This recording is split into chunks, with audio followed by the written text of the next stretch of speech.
சற்று முன் கிடைக்கப்பெற்ற மிக முக்கியமான செய்தி ஒன்று வெளியாகியுள்ளது.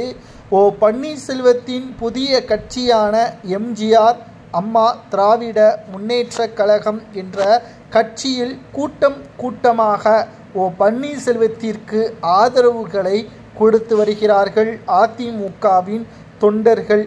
இனி அதிமுகவும் வேண்டாம், பாஜகவும் வேண்டாம், புதிய கட்சியே தொடங்கிய நிலையில் ஆதரவுகள் தமக்கு இருப்பதை மக்கள் மத்தியில் தெரிவிக்கும் விதமாகவும் அரசியல் களத்தில் நேரடியாக தான் போட்டியிடப் போவதாகவும் பன்னீர்செல்வம் அவர்கள் நேற்று முன்தினம் வெளியிட்டிருந்தார்.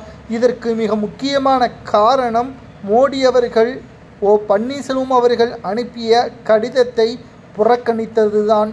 இனியும் ஓபிஎஸ் அவர்கள் பாஜகவை நம்பி இருக்க வேண்டாம், அதிமுகவின் உண்மையான தொண்டர்கள் பன்னீர்செல்வம் பக்கம் எப்பொழுதுமே இருப்பார்கள். 2026 சட்டசபை தேர்தல் நமது இலக்கு நிச்சயம் அதிமுகவில் இருக்கக்கூடிய துரோகிகளை விரட்டியடிக்க வேண்டும் என்றால் தென் மாவட்டங்கள் முழுவதும் வட மாவட்டங்கள் முழுவதும் பன்னீர்செல்வத்தின் ஆதரவாளர்கள் போட்டியிட வேண்டும்.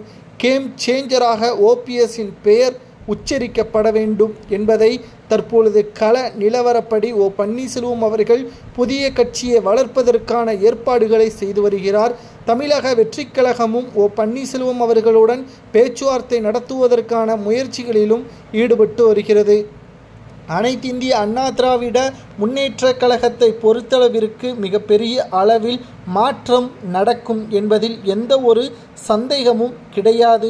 பன்னீர்செல்வம் அவர்கள் அதிமுகவில் தலைமை பொறுப்பேற்றால்தான் வெற்றியா என்று கேட்டால் நிச்சயமாக கிடையாது. பன்னீர்செல்வத்தின் ஆதரவாளர்கள் பன்னீர்செல்வம் எங்கே இருக்கிறாரோ அங்கு அவருக்கு நிச்சயம் ஆதரவுகள் கிடைக்கும். அப்பொழுது ஓபிஎஸ் வெற்றியடையும் பொழுது எடப்பாடி அதிமுகவில் இருந்து தூக்கி வீசப்படுவார் என்பதுதான் நிதர்சனம் என்று பன்னீர்செல்வத்தின் ஆதரவாளர்கள் கூறி வருகிறார்கள். நிச்சயம் 2026 சட்டசபை தேர்தலில் அதிமுகவின் வேட்பாளர்கள் தோற்பதும் எடப்பாடி அதற்கு காரணமாக அமைவதும் நடக்கும் என்ற தகவலை தற்பொழுது பன்னீர்செல்வத்தின் ஆதரவாளராக இருக்கக்கூடிய வைத்திலிங்கம் அவர்கள் தெரிவித்துள்ளார். பொறுத்திருந்து பார்க்கலாம். அனைத்து இந்திய அண்ணா திராவிட முன்னேற்ற கழகத்திற்கும் ஓபிஎஸ்ஸிற்கும் எந்த ஒரு சம்பந்தமும் கிடையாது என்று கூறிய எடப்பாடியாக இருக்கட்டும், ஜெயக்குமாராக இருக்கட்டும், கடைசியில் ஓபிஎஸ்ஸின் காலை பிடிக்கக்கூடிய நிலைமை மாறும் என்று வைத்திலிங்கம் அவர்கள் கூறுவது சரியா?